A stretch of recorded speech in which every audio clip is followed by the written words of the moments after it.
Chemistry chapter 12 এখন আমরা যে টপিক নিয়ে ডিসকাস করব সেটা হচ্ছে ইউরিয়া। ইউরিয়াও হচ্ছে এমন একটা কেমিক্যাল সাবস্টেন্স যেটা আমরা মেইনলি এগ্রিকালচারাল সেক্টরে ইউজ করে থাকি, দ্যাট ইজ আমরা সয়েলে অ্যাপ্লাই করে থাকি। আচ্ছা, ইউরিয়ার কেমিক্যাল ফর্মুলা কি? ইউরিয়ার কেমিক্যাল ফর্মুলা হচ্ছে NH2 দুইটা থাকবে এবং CO থাকবে। ইউরিয়ার কেমিক্যাল ফর্মুলা এভাবেও লেখা যায়, আবার চাইলে এভাবেও লেখা যায় H2N C double bond O NH2। এটা হচ্ছে ইউরিয়ার কেমিক্যাল ফর্মুলা। এভাবে লেখাটাই ভালো, এটা তোমাদের বইয়ে হয়তো বা দেওয়া আছে, but I prefer this one. So both আর সেম, জাস্ট এদের arrangement different, nothing else. So ইউরিয়ার কেমিক্যাল ফর্মুলা হচ্ছে NH2 আর মাঝখানে একটা carbonyl bond, that is C double bond O। ইউরিয়ার মেইন ইনগ্রিডিয়েন্ট হচ্ছে নাইট্রোজেন, দ্যাট ইজ N, যার অ্যাটমিক নাম্বার হচ্ছে 7, ম্যাস নাম্বার হচ্ছে 14। এটা আমরা পিরিয়ডিক টেবিল থেকে জানি। সো আমরা জানি ইউরিয়া আমরা সয়েলে ইউজ করে থাকি অ্যাজ ফার্টিলাইজার। ইউরিয়ার কেমিক্যাল ফর্মুলা এইটা। ইউরিয়ার মেইন ইনগ্রিডিয়েন্ট নাইট্রোজেন। এখন আমাদের যেটা দেখতে হবে ইউরিয়া প্রোডাকশন বা ইউরিয়া আমরা কিভাবে প্রিপেয়ার করি ইন্ডাস্ট্রিতে। অ্যাকচুয়ালি ইউরিয়া প্রিপারেশন একদম ইজি, একটা ওয়ান স্টেপ রিয়াকশন। ইউরিয়া প্রিপারেশনে আমরা দুইটা কম্পাউন্ড ইউজ করি, one is ammonia and the other one is carbon dioxide. যখন আমরা অ্যামোনিয়াকে কার্বন ডাইঅক্সাইডের সাথে রিয়াকশন করি at a temperature of 130 to 150 degree centigrade temperature, তাহলে আমরা কি অবটেইন করি? ইউরিয়া অবটেইন করি। সো রিয়াকশনটা আমরা যদি এভাবে লিখি, carbon dioxide gas, carbon dioxide reacts with ammonia, carbon dioxide reacts with ammonia to produce. এখানে আমরা 2 মোল অ্যামোনিয়া নেওয়ার রিজন হচ্ছে এখানে দেখো নাইট্রোজেন দুইটা আছে। সো ইউরিয়া প্রিপারেশন, ইউরিয়ার মধ্যে যেহেতু দুইটা নাইট্রোজেন, তাহলে আমাকে অ্যামোনিয়া গ্যাসও নিতে হবে অবশ্যই 2 mole. So carbon dioxide when reacts with ammonia, this will produce urea and water. আচ্ছা, ইউরিয়া ইজ ইউজড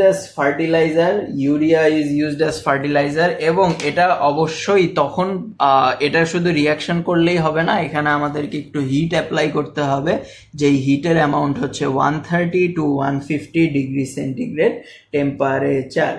আচ্ছা, এখন কথা হচ্ছে এই যে আমরা কার্বন ডাইঅক্সাইড এবং অ্যামোনিয়া যে ইউজ করতেছি, কার্বন ডাইঅক্সাইড অ্যামোনিয়া আমরা জানি এরা দুইজনই অ্যাট রুম টেম্পারেচার এরা কি ফর্মে থাকে? এরা গ্যাসিয়াস ফর্মে থাকে। বাট ইউরিয়া প্রিপারেশনের সময় আমাদের এই দুইটা গ্যাসের লিকুইড মিক্সচারকে হিট করতে হবে, এদের গ্যাসিয়াস ফর্ম নিলে হবে না। এখানে আমাদের কি করতে হবে? কার্বন ডাইঅক্সাইড এবং অ্যামোনিয়ার লিকুইড মিক্সচারকে আমরা 130 থেকে 150 ডিগ্রি সেন্টিগ্রেড টেম্পারেচারে হিট যদি দেই, তখন আমরা ইউরিয়া এবং ওয়াটার অবটেইন করব। সো এটা যদি আমরা লিখতে চাই, মানে স্টেটমেন্ট হিসাবে যদি লিখতে চাই, urea is produced by heating. আচ্ছা, বাই হিটিং আমরা কি বলছিলাম? লিকুইড মিক্সচার হইতে হবে। By heating the liquid mixture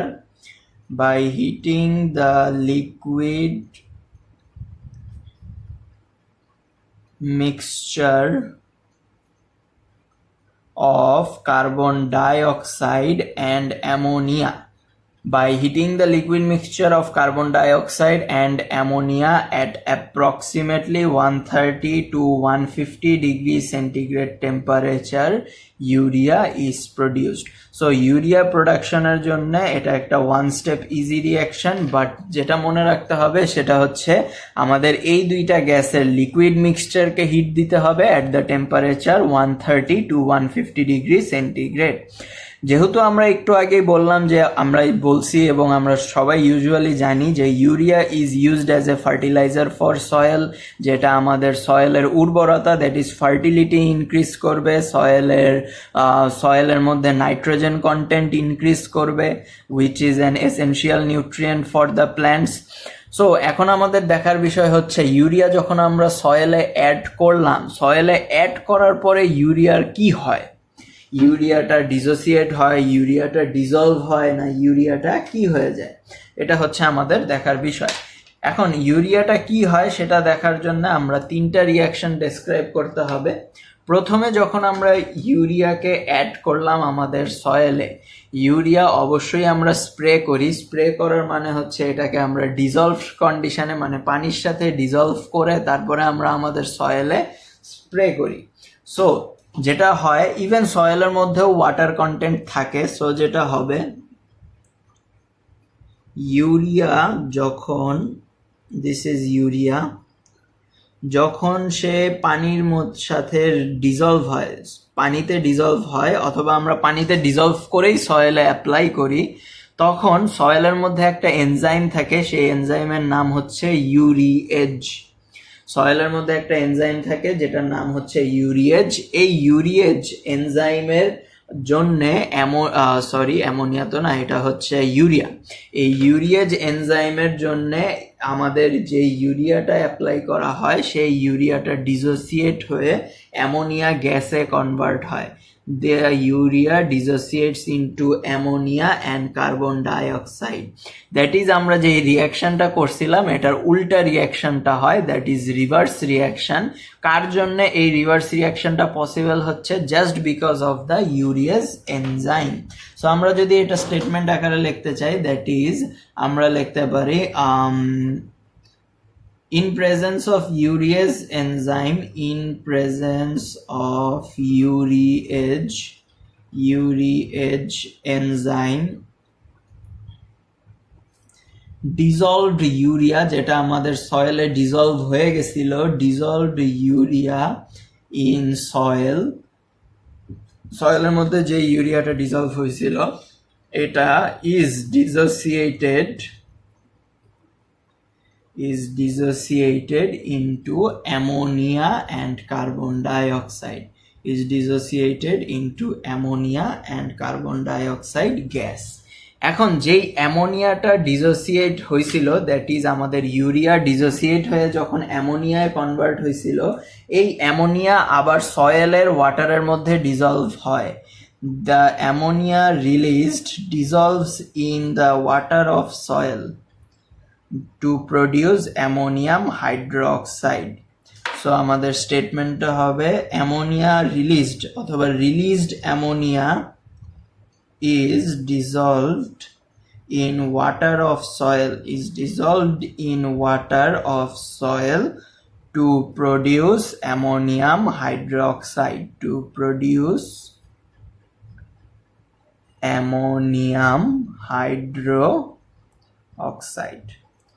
ওকে। এখন আবার যেই অ্যামোনিয়াম হাইড্রোক্সাইডটা প্রডিউস হইলো সেটা আবার ডিসোসিয়েশন হয় due to water. Ammonium hydroxide, যেই অ্যামোনিয়াম হাইড্রোক্সাইডটা আমরা পেলাম সেটা আবার ডিসোসিয়েট হয় ইন প্রেজেন্স অফ ওয়াটার। ওয়াটারের প্রেজেন্সে ডিসোসিয়েট হয় হচ্ছে অ্যামোনিয়াম আয়ন এবং হাইড্রক্সিল আয়নে।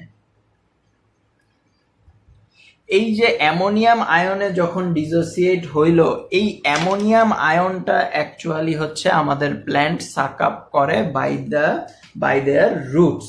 সো আমাদের অ্যামোনিয়াম থার্ড রিয়াকশনের জন্য আমরা কি লিখতে পারি? Ammonium hydroxide dissociates into ammonium ion. Ammonium hydroxide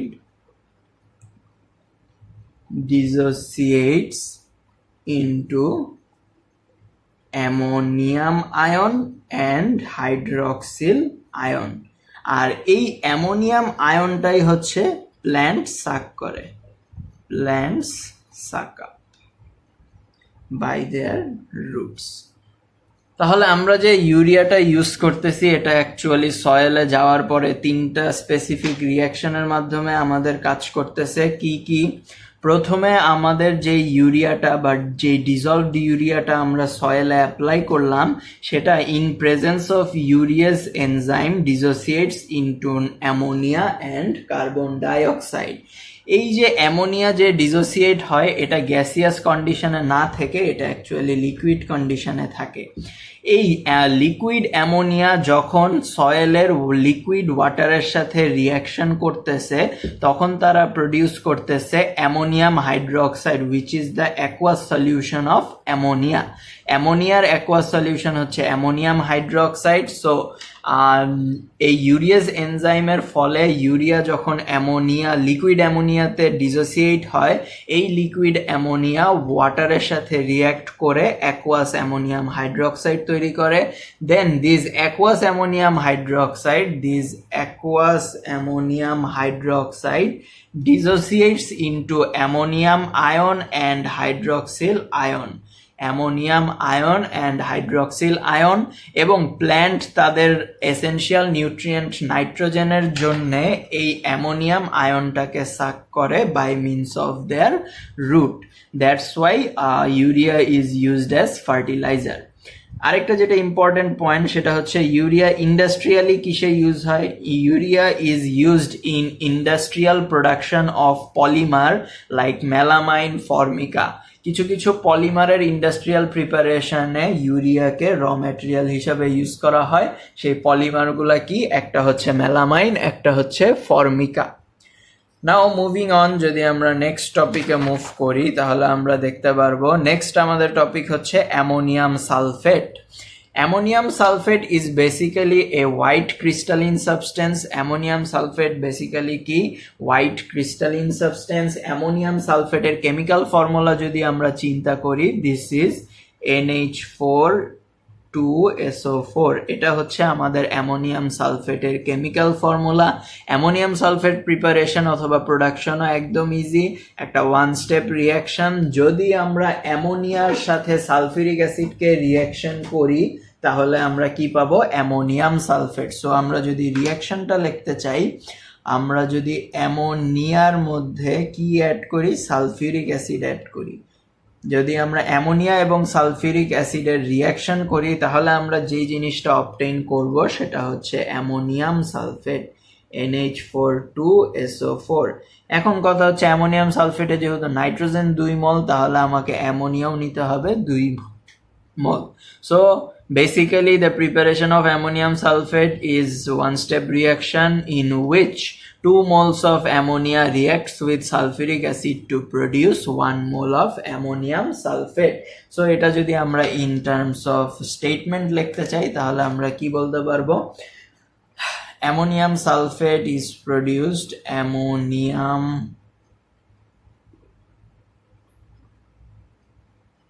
sulfate is produced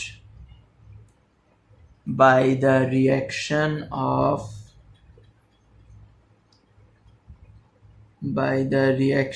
of ammonia and sulfuric acid. That's it, sulfuric acid. Okay, so ammonium সালফেটের কাজ কি? এতক্ষণ আমরা যেগুলো পড়তেছিলাম সেগুলোর প্রিপারেশন তো আমরা দেখছি, সাথে সাথে ইউজেসও দেখছি। সো এখন অ্যামোনিয়াম সালফেটের ইউজ যদি আমরা চিন্তা করি, ammonium sulphate is use to control the alkalinity of soil, provides nitrogen and sulphur to plants.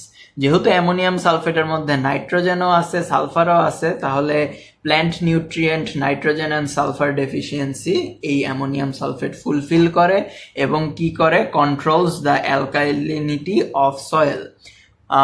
Ammonium sulphate is acidic in nature. So যখন আমাদের সয়েলের পিএইচ অ্যাকচুয়ালি ইনক্রিজ করে অথবা বলতে পারো সয়েলটা অতিরিক্ত বেসিক হয়ে যায়, তখন এই পিএইচ ভ্যালুটাকে কমায় আনার জন্য আমরা অ্যামোনিয়াম সালফেট ইউজ করি।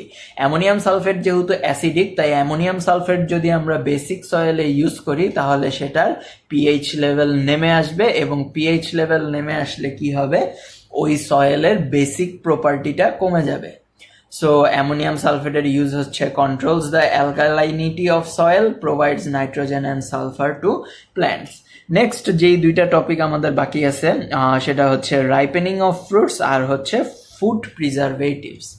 রাইপেনিং অফ ফ্রুট রাইপেনিং এর মধ্যে আমরা ফল যে পাকানো হয়, যেটা আমরা ইউজুয়ালি বলে থাকি ফরমালিন মিক্সড ফল, বাট অ্যাকচুয়ালি ফল কিভাবে পাকানো হয় সেটা আমরা আজকে একটু দেখব। এই ফল পাকানোর জন্য কিছু কেমিক্যাল কম্পাউন্ড দায়ী থাকে অথবা ইউজ করা হয়। এগুলোর মধ্যে কমন হচ্ছে ইথিলিন, অ্যাসিটাইলিন, ইথোফেন, ক্যালসিয়াম কার্বাইড, বেথিলিন। আচ্ছা, আমরা একটা একটা করে অবশ্যই ডেসক্রাইব করব। ফার্স্টে যেটা আসছে সেটা হচ্ছে ইথিলিন। আচ্ছা, ইথিলিন যেটা, এটার একদম অল্প অ্যামাউন্টই আমাদের ফলকে পাকায় ফেলতে পারে। That is ethylene is very effective in ripening of fruits. এটা 0.1% আমরা যদি অ্যাড করি ইথিলিন, দ্যাট ইজ ইথিলিন আমরা যদি লিকুইড অবস্থায় অথবা সিরিঞ্জ দিয়ে আমরা ফ্রুটের মধ্যে ইনজেক্ট করি, ইভেন 0.1% ইথিলিনও আমাদের ফ্রুটকে রাইপ করতে হেল্প করতে পারে। কিন্তু ইথিলিন ইউজ করা হচ্ছে ফল পাকানোর জন্য, ইট ইজ হার্মফুল ফর আস। কেন?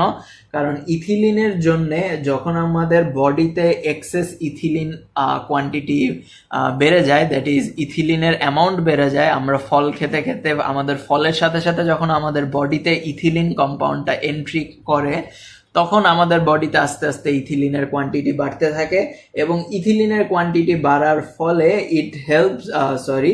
ইট harms our nervous system, it harms our eyes, skin and even brain. So ethylene, excess amount of ইথিলিনের জন্য আমাদের কি হচ্ছে, আমাদের আই, আমাদের স্কিন, আমাদের নার্ভাস সিস্টেম, এদের হার্ম হচ্ছে। সো এই ইথিলিনের জন্য আমাদের কি কি হার্ম হচ্ছে, আমাদের চোখ, স্কিন এবং আমাদের নার্ভাস সিস্টেমের অতিরিক্ত ক্ষতি হচ্ছে। দ্যাটস ওয়াই আমাদের গভর্নমেন্টটা অ্যাকচুয়ালি ওয়ার্ল্ড ওয়াইড ইথিলিন ইউজকে for ripening fruits is banned. Next আসে হচ্ছে ইথোফেনের কথা। যদি আমরা বলি, ইথোফেন হচ্ছে একটা প্ল্যান্টের hormone which is responsible for the ripening of fruits. That's why অনেক কান্ট্রিতে এই ইথোফেনকে, যখন ইথিলিনকে ব্যান করে দেওয়া হয়, তখন ইথোফেন ইউজ করা শুরু হয় যে ফল পাকানোর জন্যে। বাট কয়েকদিন পরে দেখা যায় যে এই যে ইথোফেন আমরা ইউজ করতেছি ফল পাকানোর জন্যে, আলটিমেটলি এই ইথোফেন ডিসোসিয়েট হয়ে এই ইথিলিন তৈরি হয়। ইথোফেন ডিসোসিয়েট হয়ে ইথিলিন তৈরি হয়। যেহেতু ইথোফেন থেকে আলটিমেটলি ইথিফিনই তৈরি হইতেছে, তাহলে আবার আগের মতো আমাদের চোখ, স্কিন এবং নার্ভাস সিস্টেমের ক্ষতি করা শুরু করে। তারপরে গভর্নমেন্ট কি করলো? Government world wide ethephon use করাকেও ব্যান করে দিল। আচ্ছা, নেক্সট যেটা হচ্ছে বাংলাদেশের পার্সপেক্টিভে যদি আমরা বলি, বাংলাদেশের পার্সপেক্টিভে ফলের মধ্যে ক্যালসিয়াম কার্বাইড মিক্স করা হয়। সো ক্যালসিয়াম কার্বাইড কিভাবে ফল পাকায়? যদি আমরা ক্যালসিয়াম কার্বাইডের কথা চিন্তা করি, ক্যালসিয়াম কার্বাইড when reacts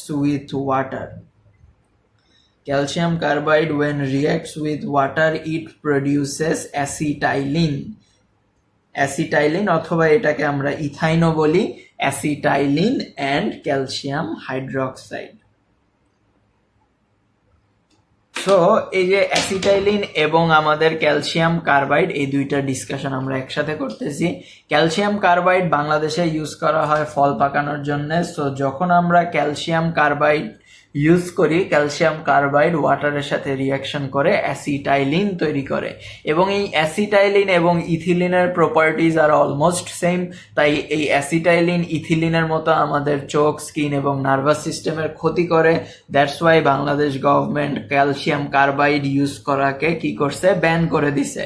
যদিও ব্যান করছে, কিন্তু আমাদের কান্ট্রিতে অনেক ট্রেডার্সরা ক্যালসিয়াম কার্বাইড এখনো ইউজ করে থাকে।